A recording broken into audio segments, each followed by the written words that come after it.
गए, लेकिन फिर भी वो ये कहते हैं कि कांग्रेस ने क्या किया। तो हमको ये कहना चाहिए, हमने जो किया वो लोगों को कहने में हम शर्माना नहीं चाहिए। लेकिन बहुत दफा मैं देखता हूं हमारे लोग, अगर बीजेपी के लोग ये कहते हैं तो हमारे लोग चुप बैठते हैं। अरे क्यों? हमने किया, देश को बचाया, देश को एकता रखने के लिए हमने गोली खाई। हमारी नेता श्रीमती इंदिरा गांधी जी ने 32 गोलियां खाई और अपनी जान दी देश के एकता के लिए। राजीव गांधी जी ने इस देश के एकता के लिए, एक महिला आकर जब उनको माला पहनाने के लिए आगे आई तो राजीव गांधी जी ने अपना सर झुकाकर उस माला पहनने के लिए गए तो उसमें जो मानव बम था, मानव बम से राजीव गांधी का देह उड़ा दिया गया और उनके शरीर के टुकड़े टुकड़े हो गए इस देश के लिए। और फिर भी हमको पूछते हैं 70 साल में क्या किया। 70 साल में इस देश को हमने बढ़ाया आर्थिक दृष्टि से, और देश को एकता रखने में, देश के स्वतंत्रता में और देश को संविधान के रक्षा में हमारा सबसे बड़ा हाथ है। आज इस देश में संविधान जिंदा नहीं होता, अगर संविधान बचता नहीं था तो मोदी जी उस प्रधानमंत्री के कुर्सी पे नहीं बैठ सकते थे। और जो हमेशा ये कहते हैं, और मोदी जी हमेशा बार बार ये कहते हैं, मैं एक चाय वाला हूं। अरे भाई, सभी किसी ना किसी का प्रोफेशन का आदमी रहता है।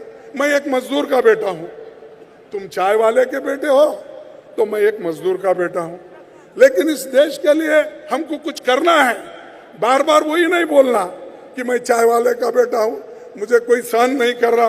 अरे सहन तो हम कर रहे हैं, लेकिन तुम सहन नहीं कर रहे हो, तुम लोगों को दबा रहे हो, कुचल रहे हो। आज दलित परेशान है, माइनॉरिटी परेशान है, महिलाएं परेशान है, युवाएं परेशान है, इतने परेशान है, किसी को नौकरी नहीं है और किसी को रक्षण नहीं है। तो इसीलिए मैं ये कहूंगा, आज जो मोदी साहब हमेशा अपने भाषण में कहते हैं, अब वो छोड़ देना चाहिए। और वो आते ही कह दिए कि मैं करप्शन हटाऊंगा, और उन्होंने ये भी कहा कि मैं नहीं खाऊंगा और किसी को खाने नहीं दूंगा, खाऊंगा न खाने दूंगा। लेकिन आज क्या हो रहा है? खाऊंगा न खाने दूंगा, लेकिन आज उसका उल्टा हो रहा है। खाऊंगा न खाने दूंगा, लेकिन मेरे दोस्तों को खिलाऊंगा। और नीरव मोदी जैसे लोगों को वो खिला रहे हैं और बाहर देश को भगा रहे हैं। ये उनको कौन खिलाए? 22,000 करोड़ रुपए बैंक से लूटने वाले आदमी को आप खुद पहचानते हो, उसको जानते हो, उसके नाम से पुकारते हो, सेमिनारों में, इन्वेस्टमेंट मीटिंग में उसका नाम लेते हो।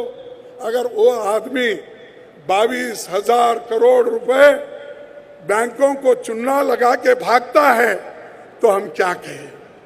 ये स्टेप भ्रष्टाचार मुक्त हो गया। अरे भ्रष्टाचार को तो आप सपोर्ट कर रहे हो। अब छोटा मोदी एक तो भाग गया, बड़े मोदी साहब तो सबको सपोर्ट कर रहे। कोई क्रिकेट में फंसा हुआ है, कोई बैंकिंग गड़बड़ी में फंसा है, एक नहीं अनेक घोटाले हैं, लेकिन हमारे लोग कुछ नहीं बोलते। आप बोलिए जोर से, हम कुछ नहीं करें। क्या हुआ? 2G के बारे में बोले, सीबीआई ने बर्खास्त कर दिया, एक एविडेंस नहीं। उसका इतना प्रचार किया कि हमको इतना कमजोर किया, और हमारे लोग भी चुप बैठे। जो चीज सही है, सही के लिए भी अगर आपकी जबान नहीं उठती तो फिर क्या होगा?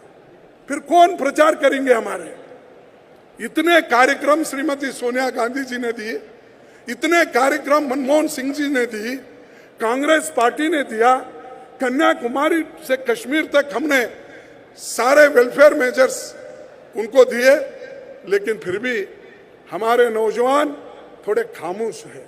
मैं चाहता हूं आप उठो, संघर्ष करो और राहुल जी के साथ उनका मजबूती से उनका सपोर्ट करो। जब तक आप उठेंगे नहीं, सपोर्ट नहीं करेंगे, अगर बैठे जगह ही सब लोग बोलते जाएंगे क्यों ऐसा हो रहा, क्यों होता ही है। जब हम खुद को अपने आप के ऊपर जब विश्वास नहीं रखते और काम भी नहीं करते तो उसी जगह से हम हारते हैं। और कांग्रेस पार्टी कभी हारी नहीं, हारता भी नहीं। मैं देख रहा हूं, मेरे को 46 इयर्स कंप्लीट हो रहे हैं, ये 10 मार्च को खत्म हो गए 46 इयर्स। मैं 11 बार चुन के आने के बाद भी मैं इसलिए जिंदा हूं, कांग्रेस पार्टी मेरे को हमेशा सपोर्ट करती है और कांग्रेस पार्टी के लोग हारते हैं तो कांग्रेस पार्टी के लोग ही हराते हैं, दूसरे नहीं। दूसरों की हिम्मत नहीं होती।